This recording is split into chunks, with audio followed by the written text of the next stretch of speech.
warahmatullahi wabarakatuh. Saya Diana Ainur Rahmah dengan nomor NIM 2103211000041. Pada video kali ini kita akan membahas tentang sifat biologi tanah. Nah, apa saja sifat biologi tanah? Mari kita simak bersama-sama. Dalam tanah terdapat bahan organik yang memiliki peran, yaitu yang pertama, memperbaiki sifat-sifat fisik tanah. Di antaranya, membentuk agregasi tanah, membentuk tanah menjadi lebih lunak sehingga mudah diolah. Memperbaiki kompaksi tanah, mampu menyerap air yang tinggi sehingga tanah lebih tahan terhadap kekeringan. Memperbaiki aerasi tanah, jika digunakan dalam bentuk mulsa, maka dapat menjaga suhu tanah dan kerusakan partikel dari pengaruh erosi. Yang kedua, memperbaiki sifat kimia tanah. Di antaranya, sebagai sumber unsur hara atau nutrisi, dapat menetralkan keasaman dan kebebasan tanah, meningkatkan KTK tanah, meningkatkan ketersediaan hara. Yang ketiga, ada memperbaiki biologi tanah. Yang pertama, sebagai sumber energi bagi jasad hidup tanah, meningkatkan jumlah dan aktivitas mikroorganisme, menjaga kesehatan tanah, menambah kandungan humus tanah sebagai bahan remediasi tanah, sebagai bahan ameliorasi tanah, dan meningkatkan aktivitas beberapa reaksi enzimatik. Di dalam tanah terdapat mikrofauna dan makrofauna. Apa sih mikrofauna? Mikrofauna merupakan hewan yang terdapat di tanah yang memiliki bentuk kecil. Sedangkan makrofauna yaitu makhluk yang ada di tanah yang memiliki bentuk yang lebih besar daripada mikro. Nah, apa saja makrofauna? Makrofauna itu ada cacing, rayap, pengerat, dan lain-lain. Meskipun makrofauna dianggap menjijikan oleh manusia, namun makrofauna memiliki fungsi yang sangat penting bagi tanah.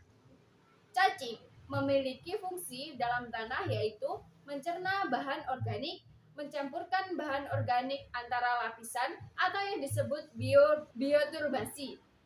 Yang kedua, memperbaiki struktur tanah, meningkatkan aerasi dan drainase, mencerna dan menghaluskan bahan mineral, menyuburkan tanah karena kotorannya memiliki kandungan hara yang tinggi. Yang kedua ada rayap. Fungsi rayap pada tanah yaitu ketersediaan hara melalui pemindahan bahan organik dan tanah ke mol. Kontribusi pada pertukaran O, Cn, S, P, Ca, MO, K, dan Na. Selanjutnya ada dekomposer selusa kayu. Selusa kayu penyedia makanan bagi organisme lain, siklus N, bakteri penambahan N yang ada di usus gut, rayap, kemudian dikeluarkan melalui kotoran atau jaringan tubuh yang mati. Nah, selanjutnya ada semut dan kumbang.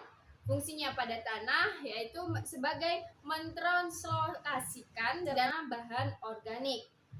Nah, ada juga Eurybates yang berfungsi memakan mikroflora dan bahan tanaman dekomposer atau perombak bahan organik, membawa bahan tanaman ke atas ke bawah, memindahkan nutrien atau unsur hara, membawa mesofauna, membuat lubang-lubang atau lorong kecil dalam tanah.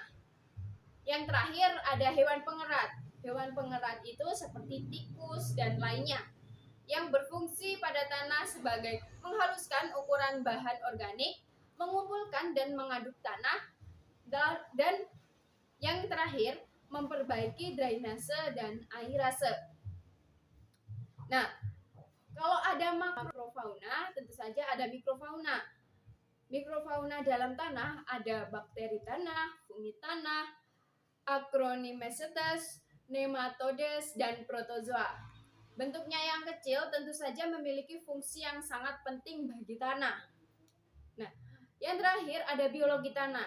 Biologi tanah ini merupakan studi tentang komponen hidup dalam tanah, meliputi jamur, actinomycetes, ganggang, dan fauna tanah lainnya. Aktivitas organisme tanah dipengaruhi oleh iklim, tanah, dan vegetasi. Sekian dari saya. Terima kasih dan sampai jumpa. Wassalamualaikum warahmatullahi wabarakatuh.